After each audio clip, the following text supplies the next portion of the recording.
Dan ketika dia masuk ke dalam bangunan itu, dia melihat ada sosok lelaki yang cukup tinggi, cukup besar, cukup kuat. Dalam hadis itu dikatakan yang paling kuat yang pernah ditemui oleh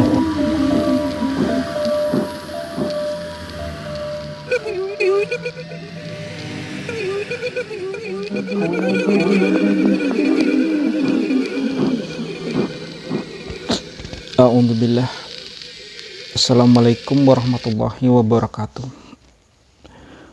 Sebelum memulai cerita, saya ingin mengucapkan terima kasih kepada teman-teman yang telah mau mengunjungi channel kami yang sederhana ini. Semoga terhibur, semoga mendapatkan manfaat, dan saya ucapkan selamat datang. Saya juga ingin mengucapkan terima kasih kepada teman-teman yang telah mau mensubscribe, memberikan like, berkomentar, atau bahkan men-share cerita-cerita yang saya bagikan. Langsung ke cerita. Cerita yang ingin saya ceritakan malam ini masih cerita spesial Ramadan ya. Jadi cerita tentang perjalanan sahabat Nabi yang tersesat di suatu pulau yang boleh dikatakan pulau gaib ya. Nah, cerita ini diriwayatkan oleh Imam Muslim. Jadi dalam hadis yang diriwayatkan oleh Imam Muslim, dan Imam Muslim ini salah satu perawi hadis nomor 1 ya selain Imam Bukhari, dan bersumber dari Fatimah binti Qais ya. Jadi ceritanya ketika itu Rasulullah setelah sholat berjamaah menyuruh para sahabat tidak meninggalkan masjid ya. Jadi Rasulullah duduk di atas mimbar, dan beliau meminta sahabat untuk berkumpul dulu dan tidak pulang. Dan ketika itu Rasulullah menceritakan sesuatu. Nah, ceritanya ketika itu ada seorang Nasrani ya, namanya Tamim Ad-Dari. Tamim Ad-Dari ini orang beberapa catatan menyebut dia ini orang Palestina, tapi dia ini dari kabilah kemungkinan dari kabilah Laham dan Juzam ya. Jadi kabilah ini salah satu kabilah yang menyebar di wilayah Arab ya, ke utara dan ke timur. Sebenarnya asal mulanya dari daerah Yaman ya. Nah, Tamim Ad-Dari ketika itu baru masuk Islam disebabkan sesuatu ya. Dan ini juga berhubungan dengan Dajjal ya. Jadi ketika itu ceritanya Tamim Ad-Dari menceritakan ke Rasulullah tentang peristiwa yang dia alami. Suatu ketika Tamim Ad-Dari ini berlayar di lautan bersama sekitar 30 orang dari kabilah Lah dan Juzam ya. Dan dia pun terombang-ambing di lautan ketika itu sampai sekitar 30 hari lamanya. Mereka terombang-ambing di tengah lautan, dan akhirnya mereka pun menemukan di tengah lautan itu ada sebuah pulau, dan mereka bersandar ke pulau tersebut.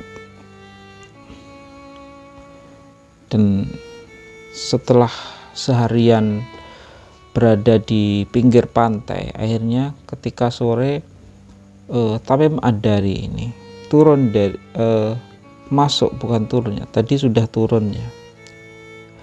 Ketika mereka terdampar di pulau tersebut, mereka sudah turun, tapi mereka belum masuk ke dalam pulau.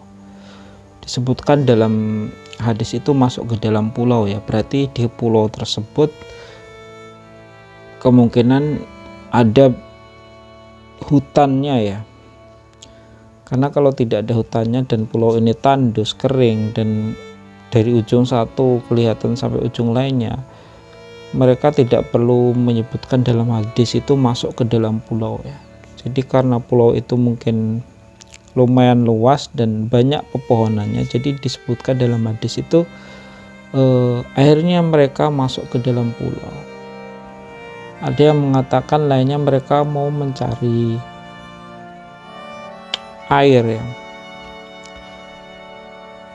Dan ketika Tamim Ad-Dari ini masuk ke dalam pulau, dia bertemu dengan sesosok makhluknya, sesosok makhluk yang badannya dipenuhi dengan bulu, sehingga dia tidak bisa membedakan antara kubul dan dubur ya, atau antara depan dan belakangnya ya, antara kemaluannya dan duburnya. Nah, ketika itu dia pun mengatakan, celakalah kamu, siapa kamu, kata Tamim Ad-Dari. Ini dalam bahasa Arabnya disebutkan wailaki anti ya, atau untuk perempuan ya. Jadi ketika itu Tamim Ad-Dari itu menyebutnya, kalau dalam terjemahan kan tidak disebutkan perempuan atau laki-laki ya, siapakah kamu, tapi dalam hadisnya itu, dalam bahasa Arabnya itu nyebutnya wailaki anti ya, jadi celakalah kamu untuk perempuan. Nah, dan ketika ditanya siapa kamu ini, sosok ini pun mengenalkan bahwa dia itu Jasasah. Jasasah ini ada yang mengartikan, ada yang menghubungkan dengan kalimat tajasus ya, atau artinya kira-kira mata-mata ya. Dan makhluk ini meminta Tamim Ad-Dari ketika itu dan teman-temannya untuk segera menemui seseorang di suatu bangunan di situ, sebuah kuil tua atau bangunan tua di situ, untuk menemui seseorang yang menurut Jasasah ini telah lama menunggu kabar dari Tamim, dari orang-orang ya. Dan mungkin dia juga tahu tentang kedatangan Tamim Ad-Dari, jadi dia ingin bertemu dengan dia dan menanyakan beberapa pertanyaan. Dan Tamim Ad-Dari ini telah banyak bepergiannya di area Laut Yaman atau Sam ya, sehingga dia tahu banyak hal di daerah situ ya, karena dia banyak malang melintang antara Sam ke wilayah Arab yang lainnya. Nah, karena takut terhadap sosok yang penuh dengan bulu ini, dan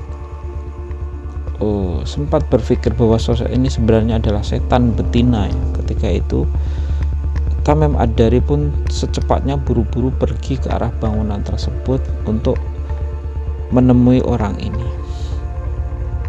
Dan ketika dia masuk ke dalam bangunan itu, dia melihat ada sosok lelaki yang cukup tinggi, cukup besar, cukup kuat.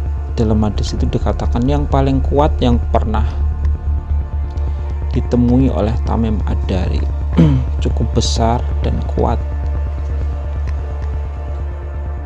Tangannya terantai, ditekuknya, jadi tertekuk seperti ini, terantai, dan kakinya juga terantai ya. Jadi antara lututnya dan mata kakinya ini ada rantai besi.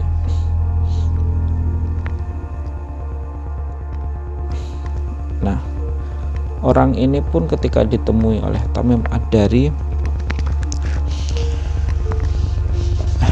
dia bertanya, siapakah kalian? Dan Tamim Ad-Dari pun menceritakan apa yang telah terjadi. Dia ini orang dari kabilah Arab dan terdampar di situ dan bertemu dengan Jasasah tadi dan diminta untuk menemuinya, dan mereka pun karena takut dengan Jasasah tadi secepatnya pergi menemui orang ini. Akhirnya orang ini pun menanyakan beberapa hal. Yang pertama, dia bertanya tentang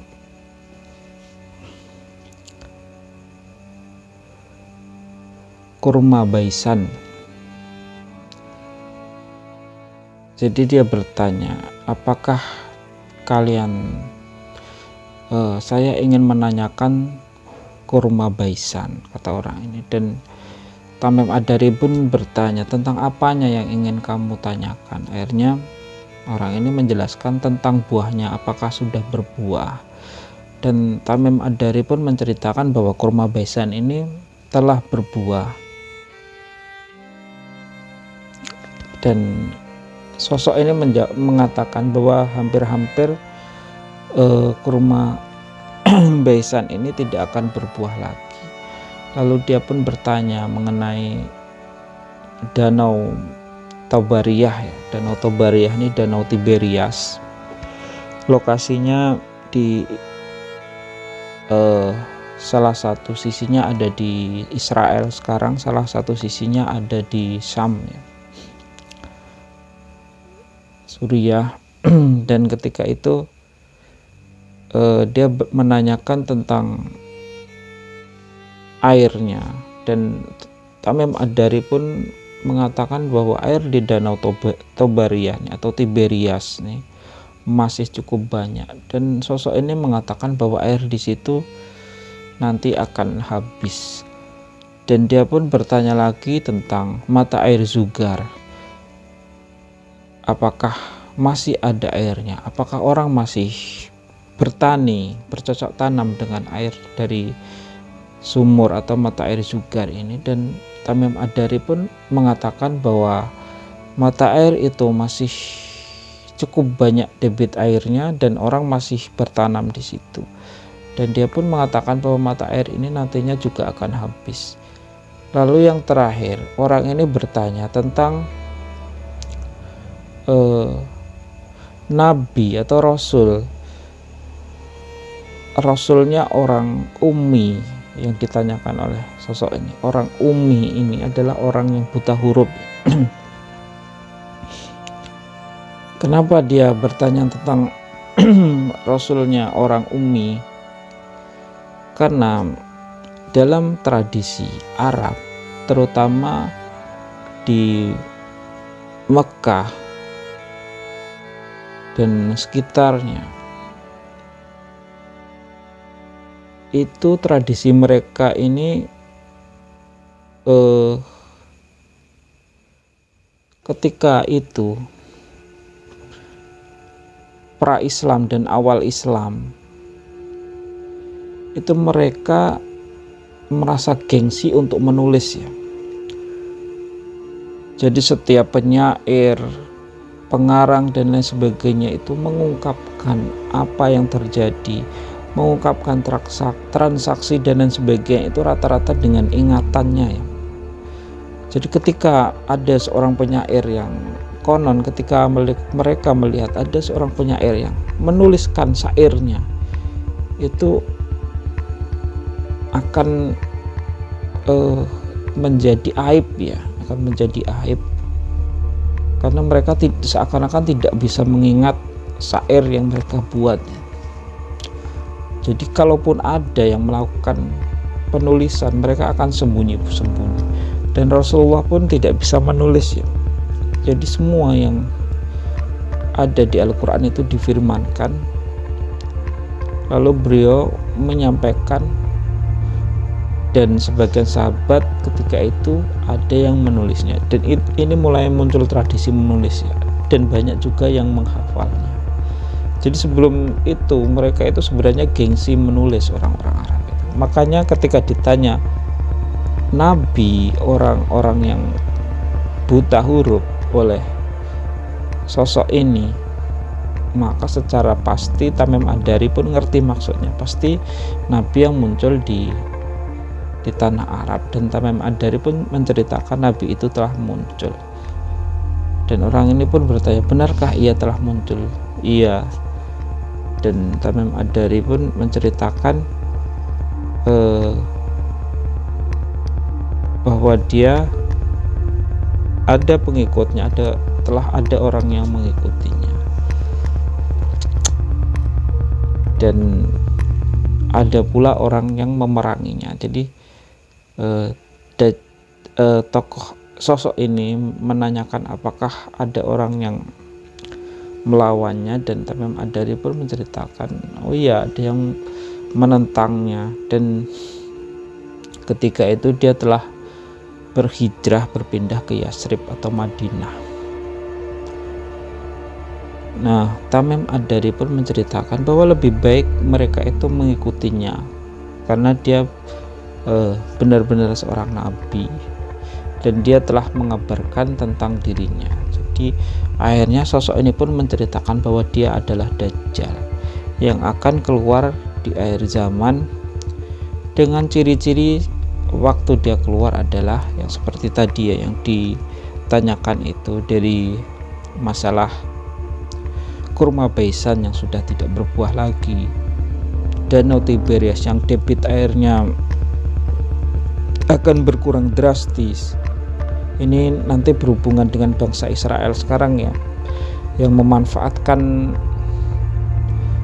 air dari Danau Tiberias ini cukup banyak ke pemukiman yang mereka bangun, ke pertanian yang mereka buat di gurun-gurun di daerah Palestina, sehingga debit airnya sekarang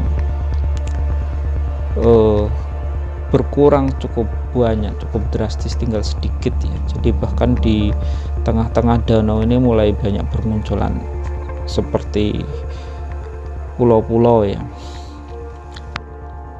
saking debitnya sudah banyak berkurang. Juga bertanya tentang juga salah satu cirinya tentang mata air Zugar, dan munculnya Nabi Muhammad yang telah muncul tadi ya.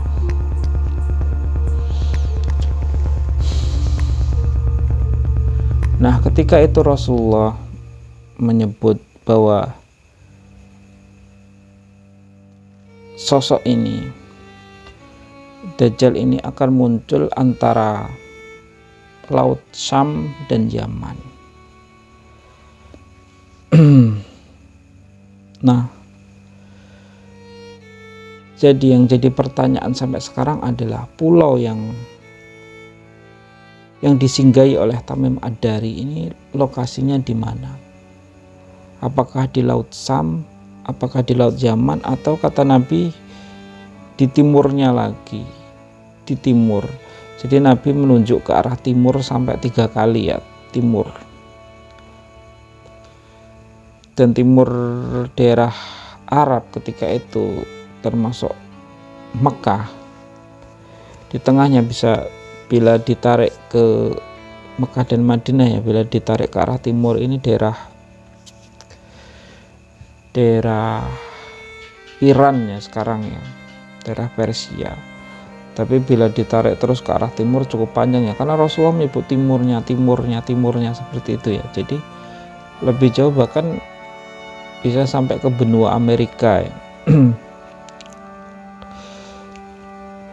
dan banyak spesifikasi pendapat tentang pulau ini. Ada yang mengatakan pulau ini ya maksudnya Inggris dan terus ke arah timurnya lagi, bukan ke arah timurnya ya, terus digantikan oleh Amerika dan lain sebagainya. Tetapi bila kita melihat peta di daerah Laut Yaman itu hanya ada satu pulau ya, Socotra, tapi tidak perlu terombang-ambing sampai 30 hari bila mereka berlayar dari daerah Yaman dan menemukan sebuah pulau. Karena Pulau Socotra ini lokasinya cukup dekat ya, di daerah Teluk itu tidak terlalu jauh mereka berlayar, mungkin mereka akan sampai ke Pulau Socotra ini. Dan bila di Laut Tengah itu ada beberapa pulau yang pulaunya cukup ramai ya, jadi tidak memenuhi spesifikasi pulau yang disebutkan Tamim Ad-Dari yang di situ tidak berpenghuni. Menurut beberapa pendapat yang saya yakini, yang saya cenderung ke pendapat itu, pulau ini adalah pulau gaib ya, sebenarnya tidak ada dalam peta saat ini, dan mereka memang ditarik atas izin Allah masuk ke dalam pulau tersebut karena Dajjal yang saat itu masih dikurung di situ, dan mungkin sampai sekarang ya, karena dia belum keluar. Ketika itu ingin bertemu dengan Tamim Ad-Dari ini untuk mempertanyakan beberapa hal, dan pulau ini tidak muncul secara nyata di depan mata kita karena berada di alam yang lainnya, alam gaib. Dan ketika itu sampai saat ini Dajjal masih dikurung di situ ya, wallahu a'lam. Tapi ada beberapa hadis yang menceritakan tentang ketakutan sahabat Nabi tentang sesosok yang ketika itu muncul di Madinah ya, dan dicurigai Dajjal, dan ketika itu Rasulullah juga berusaha ingin mengeceknya ya. Berarti bisa jadi Dajjal juga telah keluar dari masa lampau, wallahu alam. Mungkin itu ceritanya tentang sahabat Nabi yang tersesat di pulau gaib ya. Dan hal ini bila Allah mengizinkan bisa jadi juga menimpa kepada semua orang ya, seperti beberapa cerita yang saya sampaikan, seperti yang judulnya Pulau Gaib atau yang lainnya ya.